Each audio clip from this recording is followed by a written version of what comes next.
करते हैं, जो लॉजिकल थिंकिंग है गणित में, सर ने कहा भी था कि गणित में क्या सिखाता है, क्यों पढ़ते हैं, क्रिटिकल थिंकिंग को किस तरह से जागरूक करता है। और उसमें हमारा टॉपिक रहेगा कि प्रॉब्लम सॉल्विंग, क्योंकि प्रॉब्लम सॉल्विंग ही वो चीज है जो आपको क्रिटिकल थिंकिंग तक लेकर के जाएगी। रोल इन डेली लाइफ पे बात हमारी हो चुकी है और हम सब परिचित हैं कि गणित का डेली लाइफ में सुबह उठने से लेकर के रात के सोने तक हर एक एक्टिविटी में, चाहे कोई भी वो विषय पढ़ रहे हो या डेली लाइफ के कार्य हम कर रहे हैं, गणित का हर एक जगह रोल रहता ही रहता है। प्रॉब्लम क्या है, हमारे लिए जो सवाल है, बच्चे के लिए जो गणित के सवाल हैं वो प्रॉब्लम है एक छोटे लेवल तक।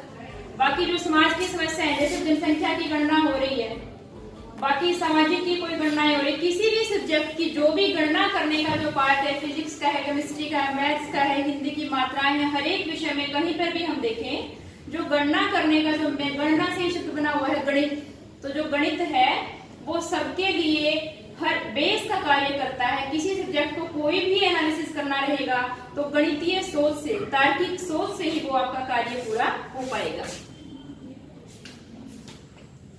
कुछ फेमस मैथमेटिकल प्रॉब्लम्स हैं जो मैं कह रही थी कि कल मैंने मॉड्यूल में देखी थी और मैं कुछ उनको सोल्व करने का कोशिश भी की है और आप सबसे मैं चाहूंगी कि आप भी सोल्व करें ताकि हम सब आपस में अपने आंसर मैच कर सकें। Trisecting an angle using ruler and compass.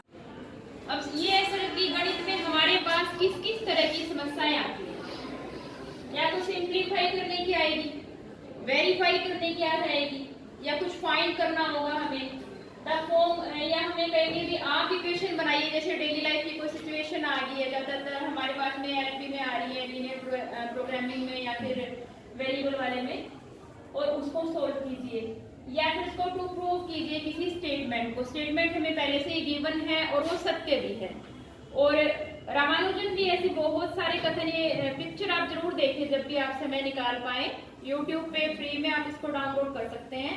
हम उनका संघर्ष देखेंगे कि किस हद तक कोई अपने विषय के लिए संघर्ष कर सकता है। उसमें उन्होंने वो ऐसे थ्योरम, गणित के कथन उनके दिमाग में आते रहते थे और वो लिखते रहते थे और उनके पास प्रूफ करने का समय भी नहीं होता था। उन्होंने उस पर समय लगाने की बजाय जो नए कथन आए वो उस पर लिखते रहे। वो सही तो है लेकिन उनको सही प्रूव भी नहीं कर पाया कोई अभी तक और गलत भी नहीं कर पाया। ऐसी हजारों मिस्ट्री है मैथ में कि सबसे पहले तो बच्चा देखेगा कि आपको इंफॉर्मेशन दी क्या गई है। जैसे हम अभी बात कर रहे थे कि बच्चे स्टेटमेंट को ही समझ नहीं पा रहे हैं। अब हम हरियाणा बोर्ड के स्कूलों में सभी पढ़ा रहे हैं और सीबीएसई का एक सेम परसेंटेज वाला बच्चा उठाएं और हरियाणा बोर्ड का सेम परसेंटेज वाला बच्चा उठाएं, आपको क्या लगता है कंपटीशन एग्जाम को, किसी एंट्रेंस एग्जाम को क्लियर करने की पावर किसकी ज्यादा लगती है आपको? सीबीएसई की या हरियाणा बोर्ड की? सीबीएसई की लगती है। क्या डिफरेंस है? वो बच्चे भी एनसीईआरटी पढ़ रहे हैं, हमारे यहाँ वाले बच्चे भी एनसीईआरटी पढ़ रहे हैं, तो डिफरेंस क्या है जिनमें? बिल्कुल सही बात सर। हाँ, कंचन मैम पढ़ा के आए हैं हमारे हांसी का प्रतिष्ठित स्कूल, कालीदेवी स्कूल में, कि उनके जो पेपर का जो लेवल आ रहा है वो अलग आ रहा है।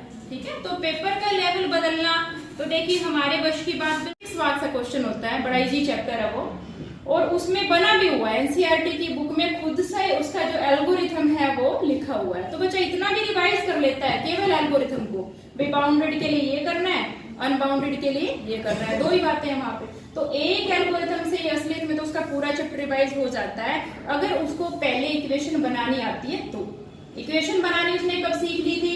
असलियत में तो उसको 9th में सीख लेनी चाहिए थी, 9th में 10th में, पर वो नहीं बनाना सीख पाया। तो हो सकता है महीने में मैं ऐसा प्रश्न दे दे कि वो डेली लाइफ को इक्वेशन में बदल पाए। घर की प्रॉब्लम को दाल चावल की दे दी, परमुटेशन एंड कॉम्बिनेशन है, उसमें हमने घर से बच्चे को एग्जाम्पल दे दिया, आपके पास 2 शर्ट है, 3 पैंट है, आप कितनी तरह से ड्रेसअप हो सकते हो, भाई कितनी तरह से हो सकता है।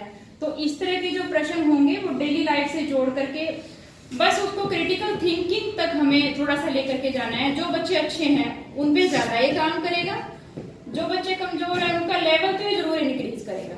कोई भी क्रिटिकल तरीके से सोचना शुरू करेगा तो लेवल तो उसका जो 10% पे वो 20 पे जा सकता है, 20 वाला 30 पे जा सकता है। मैंने सोचा है कोई आंसर और मैं आप लोगों से भी चाहूंगी कि आप सोचें और हो सकता है मेरे से बेटर आप निकाल पाए और जरूर निकालेंगे। A person entered an orchard, एक बगीचा है 4 गेट वाला। पिक्ड सम एप्पल, कुछ एप्पल है उसके पास में।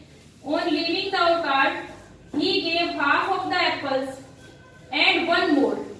हर एक गेट के ऊपर जितनी सेब उसके पास है उसमें से आधी और एक ज्यादा वो उस गेट पे छोड़ देता है। 4 गेट हो गए मान लो, पहले गेट पे आया, टोटल जितने एप्पल है उसकी हाफ करेगा, उसे एक ज्यादा वहां छोड़ देगा। सेम प्रोसेस 4 बार कर रहा है। लास्ट में उसके पास he was left only 1 Apple, एक ही एप्पल उसके पास बचा। मैंने घर पे 2 एप्पल समझ करके 2। ये 9th के लेवल का क्वेश्चन है जी। पहले ये पढ़ लीजिए फिर आगे चलते हैं।